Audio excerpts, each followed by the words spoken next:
Greetings, everyone. This is Payman Lorenzo, your host of the Leader with a Heart podcast. Today, I have a repeat, one of my good friends, a phenomenal, fascinating, captivating gentleman, Mr. Alan Brunton. This is part two. In part one, we talked about his start in life. He's one of the most fascinating men you can see and you can meet. Amazing stories. Even had an incredible anecdote with Mark Cuban when Mark was just starting in life. He was a bartender and one of his favorite joints in Dallas. So listen to that for part one if you want to catch that. We just had a conversation about that.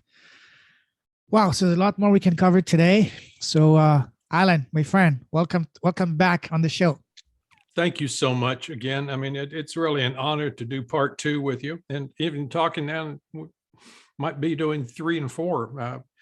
The sequels and the science is just so fascinating for everybody. And I was just doing a lot more research. So a lot of people get Sports Illustrated magazine, and that they put on their coffee table. Well, I get Brain and Life magazine. And I've been reading all of this about music.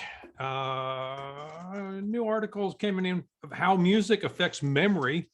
And I found out there's a lot of institutions all over the country that actually I need to be in contact with.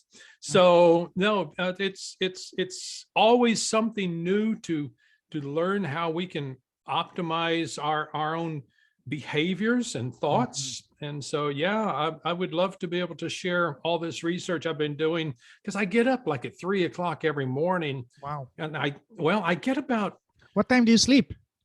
Oh, as a single man, I turn in between like 9 and 10 o'clock every night. Wow. So I'm getting my 6 hours sleep or 5 hours sleep sometimes. But no, I get about 10 emails every day with listings of new applications of neurological research and what's being discovered. And so I filter all through that about what the Cymatrax software is doing and how it can do it. And so I'm meeting with people all over the world now then.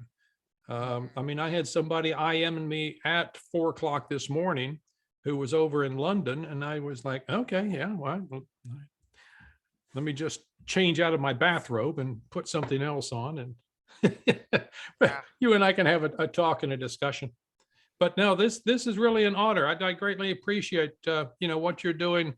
For me, but also for all these other people to get this information out to them. Thank you. I'm honored to have you. This is going to be episode 153. So it's going to be fun, 52 or 54, along those lines. So it's going to be fun. And you mentioned something that made me, both of us laugh. You said you're going to be interviewed on a podcast with another bald guy. So. Well, that was the last person that actually inquired about who I am and what I'm doing. And I said, yeah, I've got a lot of podcasts out there. And the most recent one that I just did was with you. And so she came back to me and said, well, was the last one, the most recent one, the most effective one with the bald guy? And I went, well, let me think about it. Out of the 15 to 20 podcast interviews I've done, I can really just remember at least 4, maybe even 5 bald guys who have interviewed me. And so I'm just wondering if that's going to be a prerequisite on going on now then, so that if you're going to be producing podcasts, then you got to shave your head. Are you saying you will do that too? No, that's for the interviewer, not the interviewee. Are you kidding me? I love wearing hats, but with this kind of hair, no. You're blessed to have impeccable hair, so keep it that way. Yeah, I had a guy on the street who was a hairdresser walk up to me, and he grabbed hold of my arm and he said, "You have the most incredible hair. Can I use you for a show competition in Austin?" And I went, "No."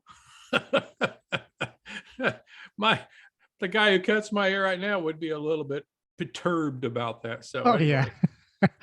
That's awesome. So I love how this is started. So there's so many directions we can take this. So from what I recall from our last conversation, we had barely scratched the surface, and you mentioned a few things. The last topic we talked about was your first job. Now let's move forward. What was your very first your very first business that you started? Are you the kind of guy that you grew up at 5, you already had your lemonade stand, or you started business late in life? Well, actually, I had two older brothers that both had paper routes. Mhm. And so they were making their own money. And then as my oldest brother turned uh, an age where he could actually drive to work, he gave me his paper route. And Nice. so that he was 16, so I was 11 at the time. But no, always being my own boss. I actually love doing that. But then again, when I think I mentioned my very first job, of course, was in a bowling alley cafe washing dishes. I sort of stayed in that area and got more into the restaurant business, working anywhere then from that bowling alley cafe to a Bonanza sirloin pit, and from there went to McDonald's and Der Wiener Schnitzel, and I can't name all the places that I worked at, but always climbed the ladder, always got into management, always tried to, figure out a way to bring people together to make things happen uh, well, let's just say in a more efficient way and a better way to turn a profit.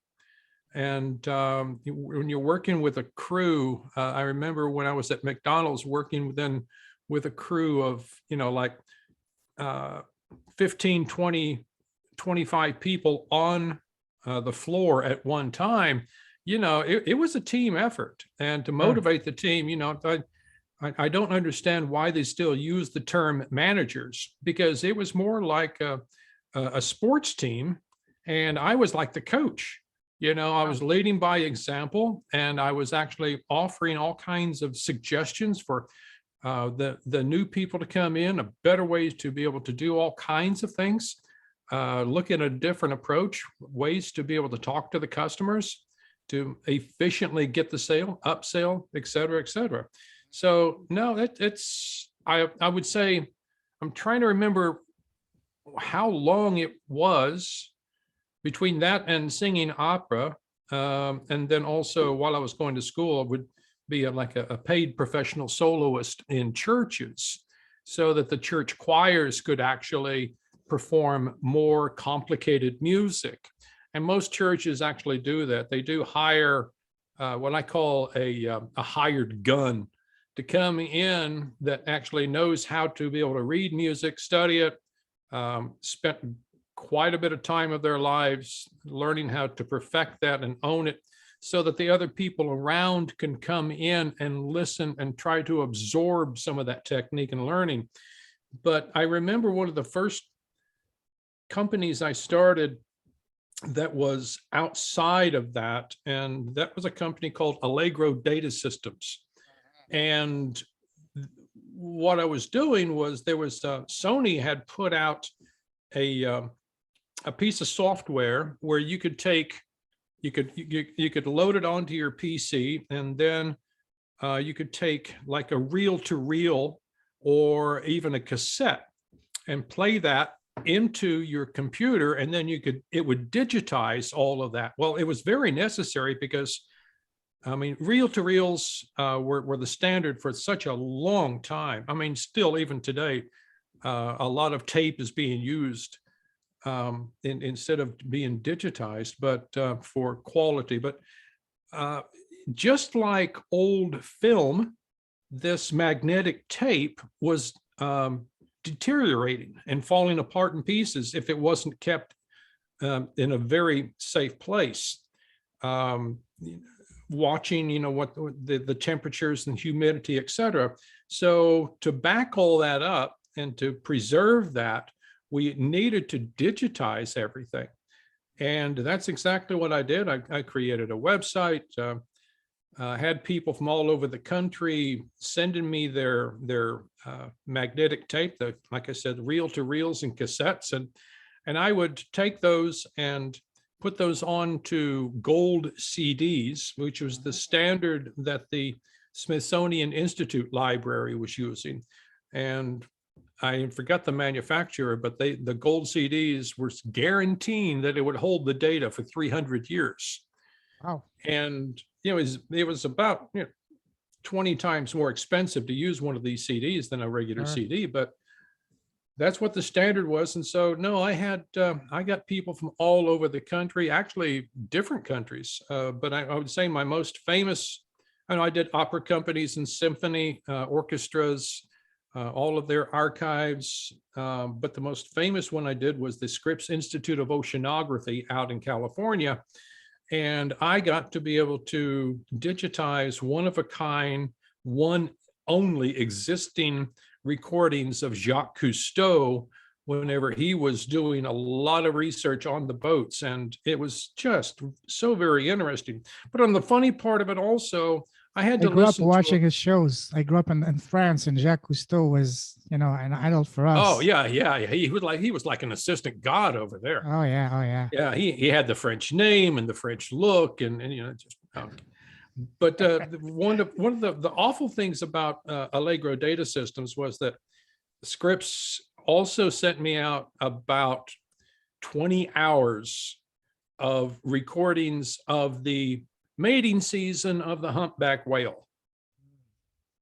And you have to listen to every single second to be able to verify that the entire recording is pure. So for like 20 hours, I had to sit and listen with headphones on to,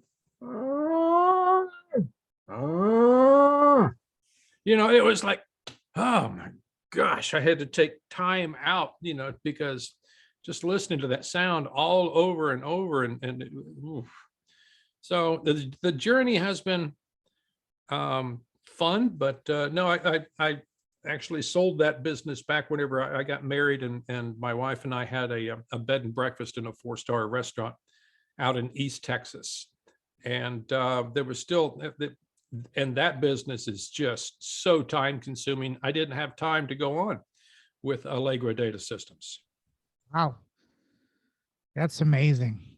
Now, I recall also you mentioned something that you had your own TV show, cooking show. Tell us more about that. How did you get into that, and how did it go, and how long you were doing that?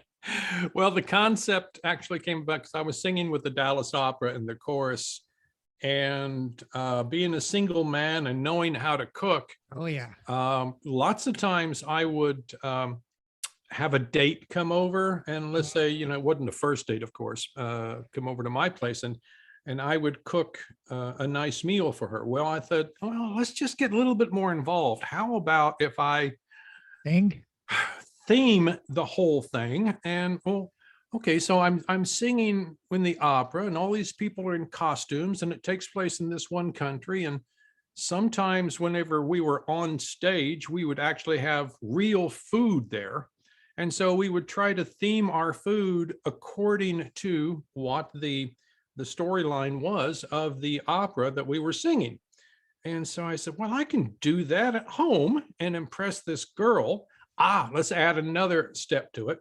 Let's put on a video, or just even play a CD of the music of that opera. And then while it's going on, it might be something that I've already performed. I can tell the story of it, and we could sit there and eat the cuisine. And that's what I did, was I themed how to cook an easy recipes for a 4-course cuisine. And the name of the show was called Food for Love. Wow. And so whenever I did this, before I actually had the TV show, so I was doing this, and because it was just like romancing, the woman off of her feet. Let's just say that I was pretty successful. Oh yes. At that, and so a lot of times that I just was going, wow, okay, so maybe I should teach others how to do this too. Well, how can I do that? Well, let's do a video. Well, if we just did a video. Were you teaching the cooking or the seducing women, or both of them? Both. Oh, bingo. Love that. Yeah. And so actually what I did was I created Food for Love, like as a, what's known as a dramedy, part drama and part comedy, where we had two people that worked for the same company based in New York City. He knew finance and she knew marketing, and they were both junior VPs. And so he gets transferred to the San Francisco office, and they had just started dating each other. Well, as junior VPs, they had to go back and forth across the country once or twice a month. And when they did that, instead of going out to dinner and all that kind of stuff, they just ate at each other's house.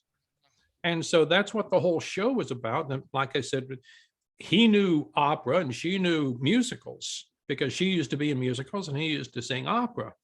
And so they would be able to share these stories back and forth with each other and cook all of this themed cuisine for each other. And the show itself had, what I did was I created little playbills, just like on Broadway, and it had like 12 pages in there, had the recipes and the menu and the synopsis of the story and pairings with wines and recommendations on recordings to play. And yeah, it was very much like an event, and carried that on way past that.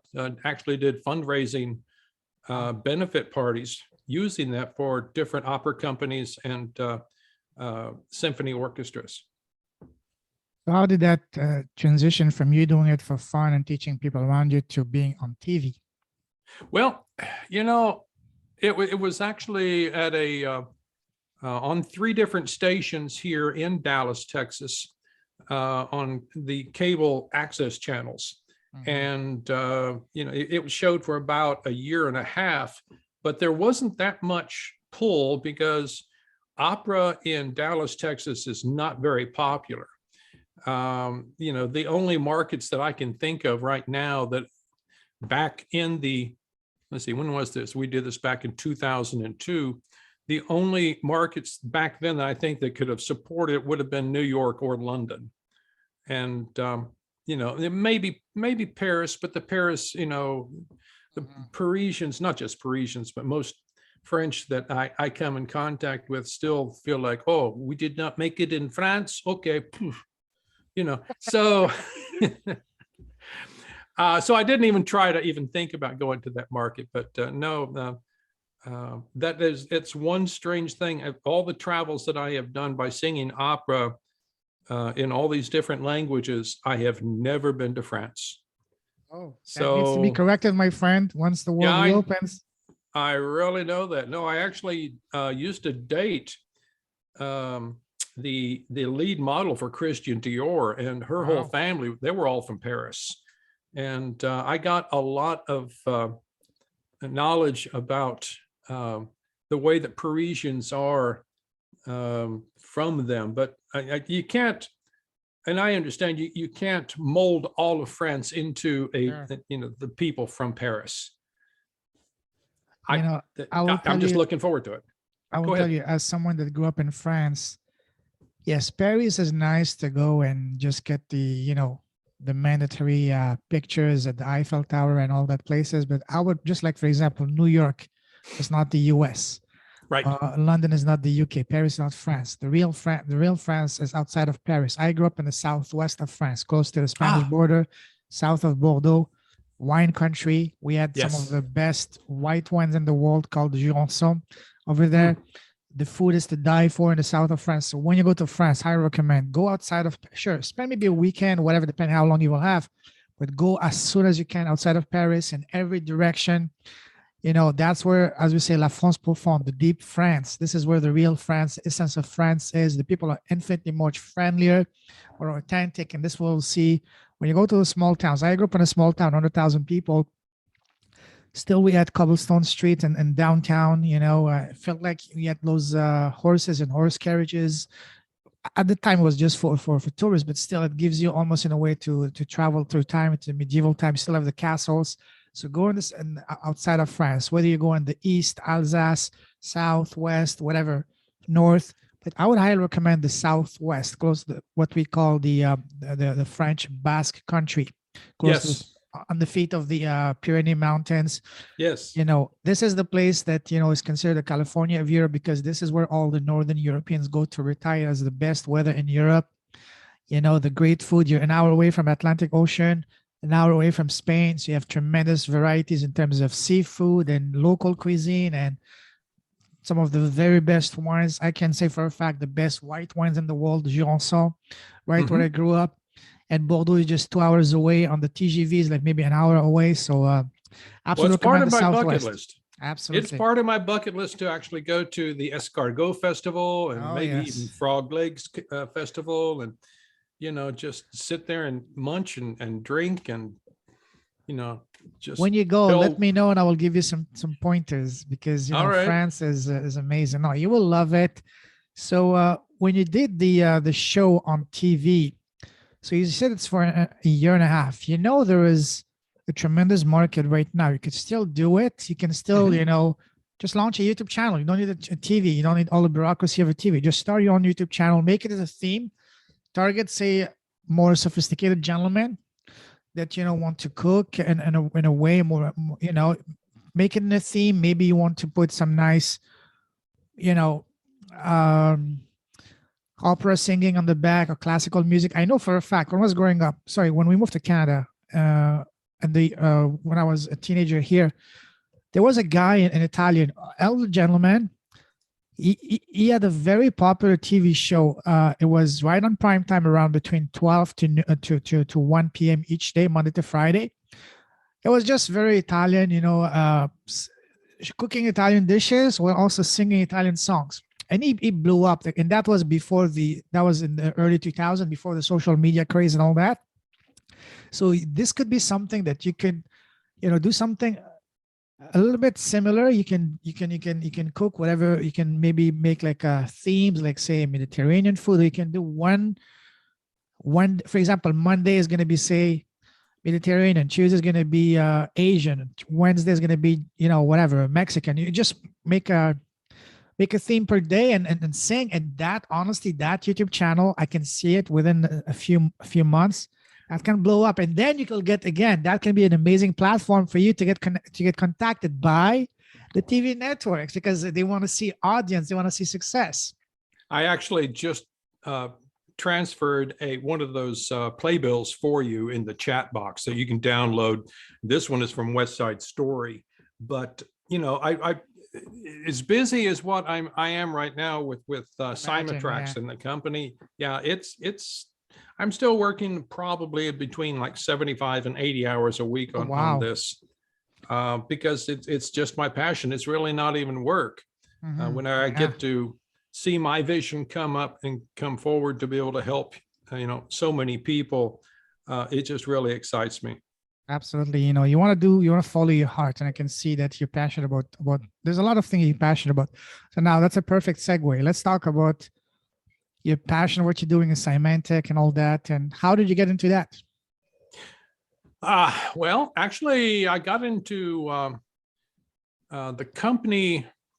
I was getting divorced back in 2009, and I had moved out to Florida to help a friend open 2 restaurants out there. And after those were completed, my friend said, "Well, you might as well think about relocating out here because what's back in East Texas for you?" And I said, "You're right, there's nothing." So I decided to stay out there. And while I was doing that, I had realized that listening to any kind of music, and mostly I listened to classical music, I wasn't enjoying the music. I was actually analyzing the music. I mean, okay, how many first trumpets are there, and what kind of violins are, and what kind of tempo is the conductor taking, and what are the acoustics? And I mean, I was analyzing, I was working on it. I just wasn't enjoying the music. So I tried to figure out then, okay, what can I do and why is it? Because in any song that you listen to, and let's just say that you hear somebody say, "I want to hold your hand." Well, for me, I immediately think the Ed Sullivan Show and the Beatles, and they sing that song. And so there is memory with so many things. So I said, okay, if I'm going to listen to music, something that's soothing and calm, what can I listen to? So I started listening to ambient music, meditation music. And I had downloaded about 85 hours worth of music the first week I had moved to Florida, or not the first week, but in between after opening the restaurants, and decided I was going to listen to that. But then I got some information I got a clinical trial report showing that there is a difference to the brain in using concert A at 440 hertz to 432. And I actually had somebody pull that up for me and give it to me again. And I said, yeah, I know that document. And they were saying, well, it shows that there is, a difference, but it's kind of insignificant. And I said, well, the time amount that they used to tell the difference was only about, I think they said 30 minutes. And that was the trial they used. Well, I had 85 hours worth of music. Wow. And I said, okay, so I'm just going to take this and transpose it from concert A of 440 hertz to 432. And I was doing all of that. And as I started doing that, I actually said, wait a second, am I smart enough to do this? I mean, really, think about it. I'm coming out of a divorce. Maybe something has just made my mind think just, really weird thoughts. So I said, all right, how do I test my own smarts? Oh, I know. Company called Mensa, right? So I went to Mensa and I had them test my IQ, and they said, well, your IQ is at 130, so you can join Mensa. And I went, okay, thanks, but I don't really want to get involved. But thanks for telling me I have the IQ to be able to go on and think about this and explore the physics of sound difference between 440 hertz and 432.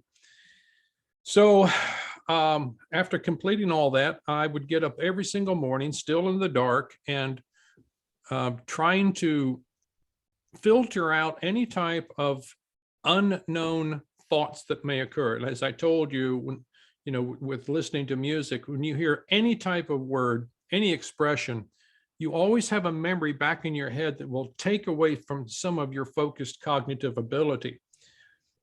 Well, I listened to this, probably to this collection I modulated, anywhere from an hour a day up to 3 hours a day. And I did that probably every single day of the week for about 5 years. And because it helped me with my meditation, and also I had my laptop in front of me where I was actually doing more research and looking for things. And at the end of the 5 years, I had a high school friend of mine. I was telling him the story about getting tested at Mensa, and he said, oh, come on, Alan, I went to school with you. You're not that smart. And I said, well, let me show you the report. And so I went to get the report. Well, 5 years, I had a new computer and I had lost that report. So I said, okay, I'll go back and take the test again at Mensa. Well, after taking the IQ test again, my second report showed that my IQ was now at 142.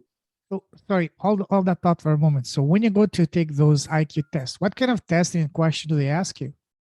Well, I mean, it goes on. There's two different, from my understanding, there's two different tests. And I took the one that took like 2 hours of, I mean, it's everything from grammar to mathematics to, all kinds of aptitude tests to be able to problem solve within that 2 hour period. And so I did that. And it's, it's things that I excelled at, which was mathematics and problem solving. So which was right up my alley. I mean, I was doing always the first one up from my desk back in second grade, whenever it came to doing a page of math equations. And the way that my brain worked was, I actually, I remember this specifically in second grade. I told myself that I'm going to take this test, and I started to evaluate how the test makers actually put in which one of the 4 choices was the correct one. And so even if I had to guess back in second grade, I figured out what their pattern was to be able to put that. And so sometimes I would answer the correct question without even knowing that the answer was correct, because I knew that I was on a time and I was just trying to get it done as soon as possible. but that's, so I was rated even back then in the upper 3% of the country in problem solving and mathematics. And it was, I was raised in a little Lutheran church school, which was my parents' way of, I guess, of keeping me safe out of public school. Yes. So it was a very firm, uh, good foundation of morals being taught. And so I was appreciative of that. But it was an eye-opening experience once I got to public schools, let me tell you. Absolutely.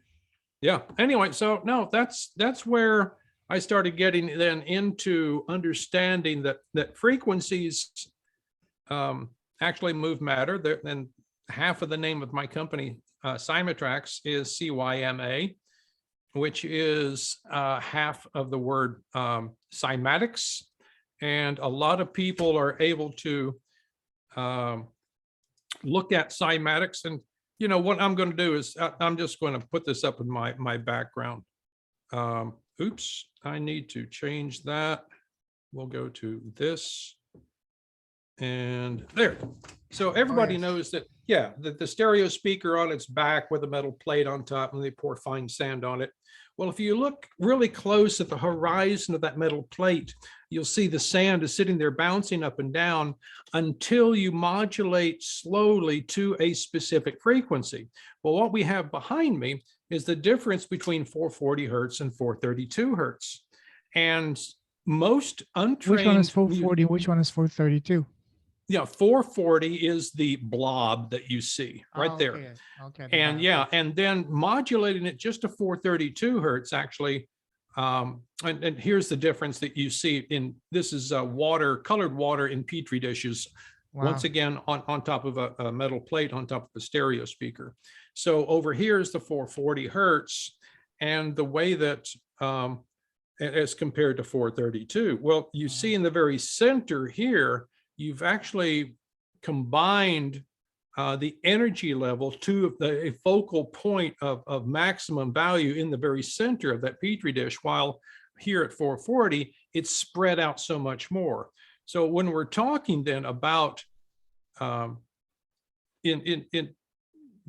the delivery of signaling to the brain, what we've done then is being able to, and here we have the neurotransmitters that are passing through the axons, then from the dendrite, then to the, or actually from the synapse, then to the dendrite.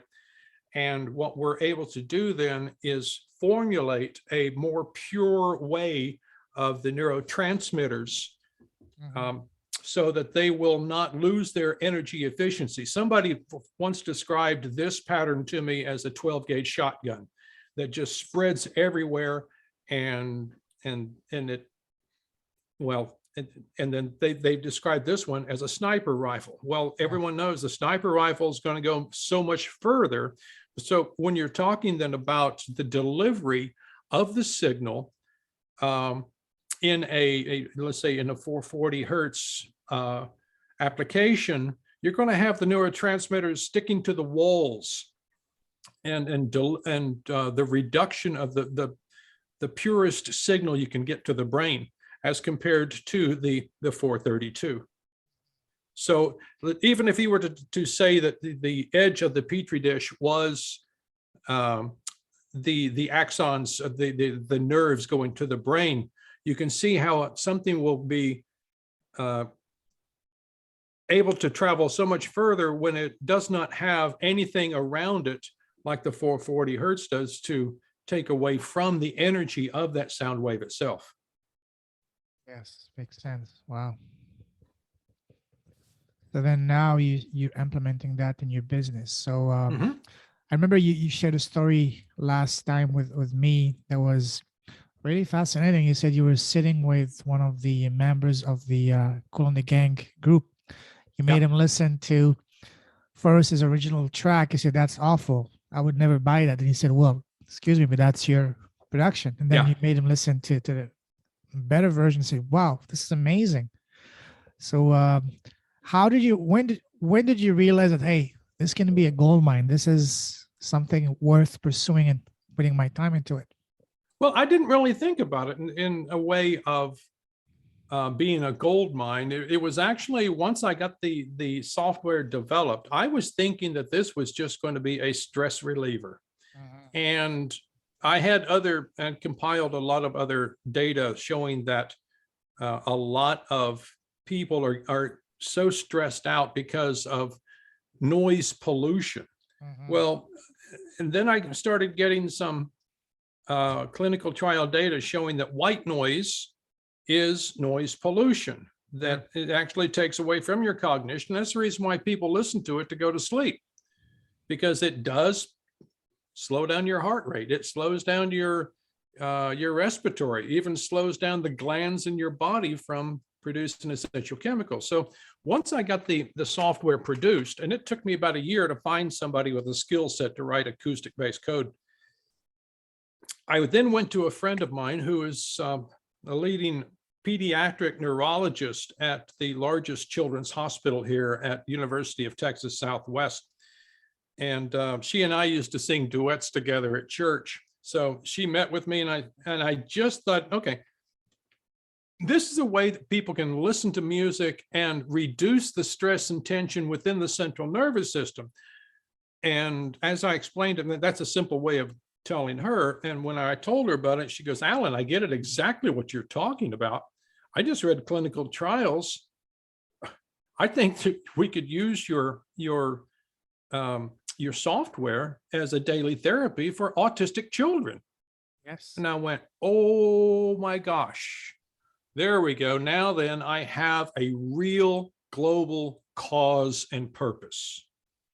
And with that in mind, it's just been such a great opportunity and blessing for me to wake up, if I'm rested enough, to get out of bed every morning and say, I get to do this because I have created the software, I've got it patented, and it is there now then so that we can actually increase better focused attention, and where people will be making better decisions and have less stress, have more physical energy within the body. And now where is your focus? Do you want to target mainly the music industry or more the medical industry? Well, not even the medical industry right now. So because we are talking about digital audio, and we are having tests run right now with the Department of Communication Science and Disease out at James Madison University. Dr. Lincoln Gray out there is heading that testing for us.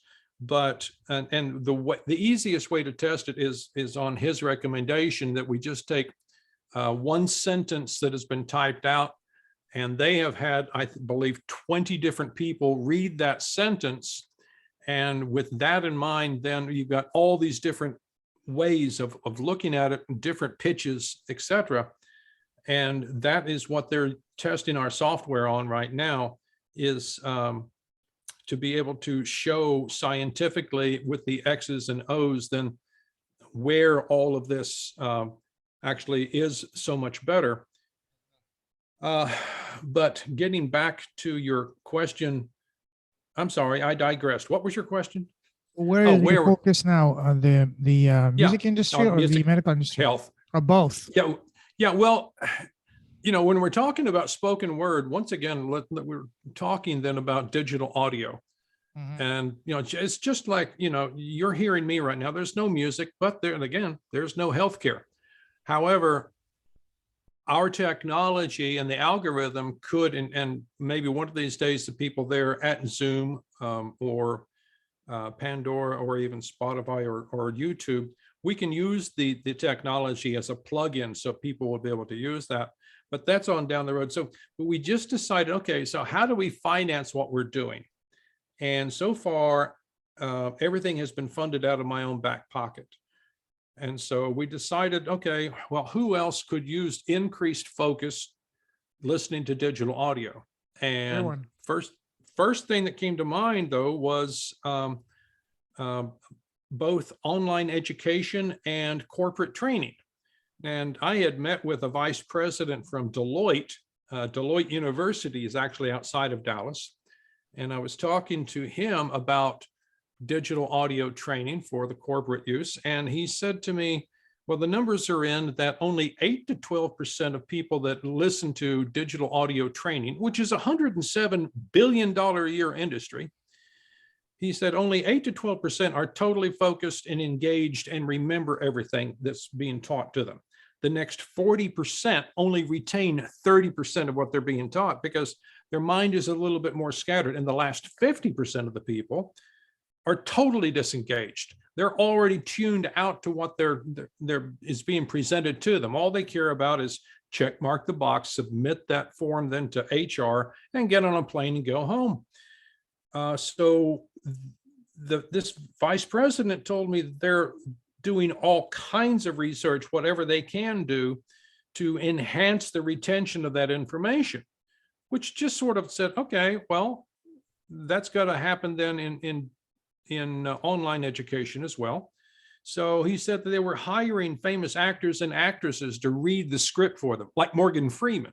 Wow. So that the listener or the person watching a video would actually recognize the voice either consciously or even subconsciously, because everybody knows Morgan Freeman's voice. Oh yes. And so they hired him to read some of their scripts.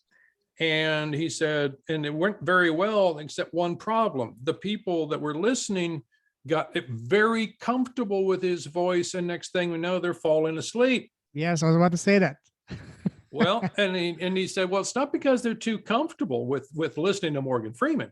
It's because there is white noise in that audio production. And that's exactly what my software does, is reduce the volume of that white noise, leaving targeted frequencies that will enhance the signal to the brain more prevalent so that people will not notice a difference, yet they are going to retain the information faster, quicker, easier, and longer. So that's where we're targeting right now. We do have a very large client down in Austin, Texas, a continuing education university that has already uploaded over 3,000 digital audio files through a custom portal that we created for them, so that when somebody wants to renew their professional license, they can watch the video, take the test, score higher on the test, and also carry the information with them longer out into the field. So we also then have that's the target audience we're going after. We first started with podcasters, and we'd take we've done over 200 podcasts for people, still doing them today. Every single week I have people using the software and uploading their podcasts just so they can show a greater value and for their listening audience. But no, we thought about, okay, well, who else falls asleep listening to digital audio? Books on audio. And so when people listen, let's say, to a chapter, depending on how long the chapter is, and the voiceover that is reading the book itself, they may be falling asleep. So, well, wouldn't the Cymatrax software work for that? Absolutely. So we have another client down in San Antonio that just got a contract to produce over 100 books on audio. And yeah, so that people will then be able to listen longer, well, which would then mean they'll finish the book quicker, which most of the time will mean, okay, I finished this book and let me get another one. And so the producers of the books on audio, as well as the authors, will actually gain more in a business sense, because there's more people using more of what they're producing. So the enhancement quality of what we're doing, we're still going after the, I would say that the two art endeavors right now, we're going after corporate training and then online education. And I mean, whenever COVID hit back, in 2020, everything turned to Zoom, like what you and I are doing right now. And that was in March. Well, by August, Forbes magazine came out with an article stating what causes Zoom fatigue, and the answer was poor audio quality. And they identified that it is, and I came up with a solution, but I've not been able to talk to anybody there at Forbes or Zoom or anybody, because I still just need introductions to be able to talk to somebody about that. So anybody who's listening and watching this knows somebody there, please contact me. Would love to be able to meet with them and change the world. Absolutely. We'll put that in the show notes in a moment. So you mentioned about helping podcasters. Now that's right up my alley. I'm very curious about that. So tell us more about how can podcasters benefit from it, and where can they find more information about it? Well, there's I would say my poster child for that is a woman up in Canada named Rhonda Grant. She and I have been working together, doing all of her podcasts for, I don't know, maybe 5 or 6 months now, of all the different episodes, and she produces one every week. And yeah, I'm interviewed on one of her podcasts as well. So what she has done then is we've co-opted a way of being able to use our software at a very low cost. If you go to the website, which is cymatrax.com, Cymatrax, you will find that in the middle of the page, anybody can go and create an account. And once you create an account, then you can start uploading files that you have. I mean, whether it's the Rolling Stones or maybe it is a podcast or something. And the charge that we charge for anybody to do that, we call that the retail way of enabling the distribution of the technology to people. What we charge is $1 per minute for the length of whatever the file is. So if it's a 4-minute long recording of the Rolling Stones, then we would charge $4. Immediately what happens is somebody would upload the file, and it only takes 5 or 8 seconds, depending on the bandwidth. Wow. To be able to analyze that file and then create a new output file, so that whenever you're listening to it, you have more focused attention and more energy. But I'm looking at your website right now. Okay, wow. But I'm going to give you some other information about this as well. Cool. But for continuing users like Rhonda, we've co-opted things at the very beginning of each one of her podcasts. Her engineer inserts a 4-second little, I call it a commercial, but it's just a tag that I made here sitting at my computer that says digital audio health by Cymatrax. And then it goes into her show. Well, also then on her website, she does have our logo with a little bit in front of there that says digital audio health by Cymatrax. So it's advertising us. And so we've reduced the cost to her down to 25 cents per minute. And is that depending on how much traffic she sends you, how many referrals she sends you, or is that the flat? Well, like I said, we've got the same kind of thing going with Elite CEU down in Austin, and we're going to be doing the same thing with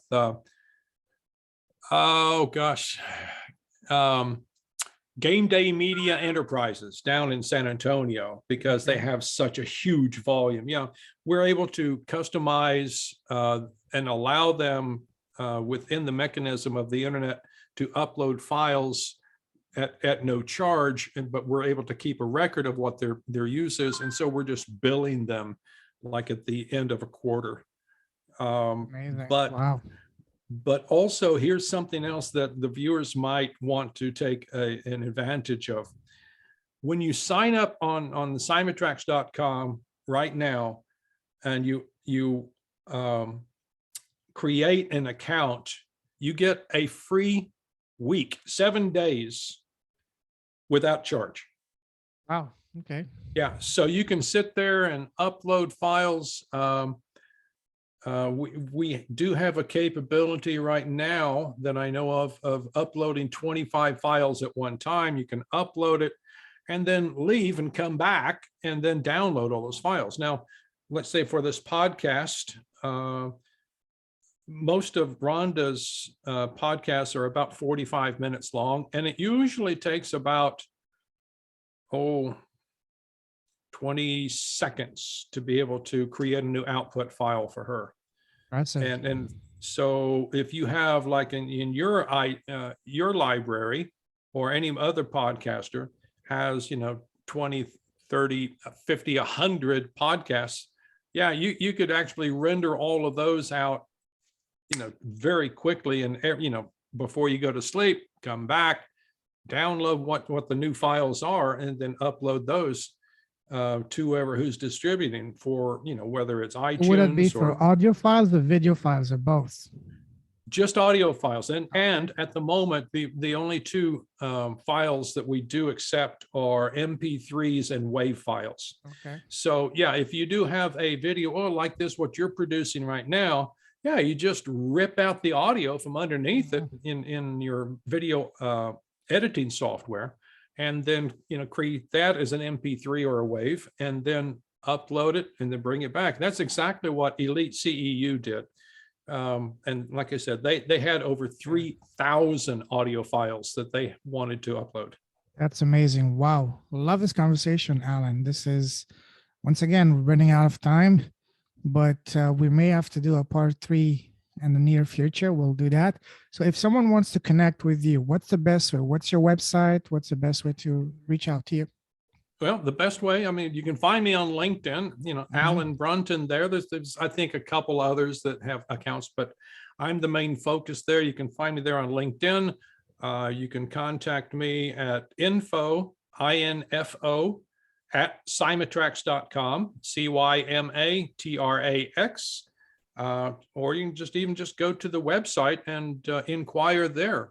We do have a mechanism there that I'll get the information. Sounds good, my friend. All right. Listen, as always, love talking to you. Keep shining your light. Keep blessing the world with your presence and your impact. Stay safe, awesome. God bless you, my friend. Talk to you soon. Take care. Thank you, Payman. Bye-bye. You're welcome. Bye-bye.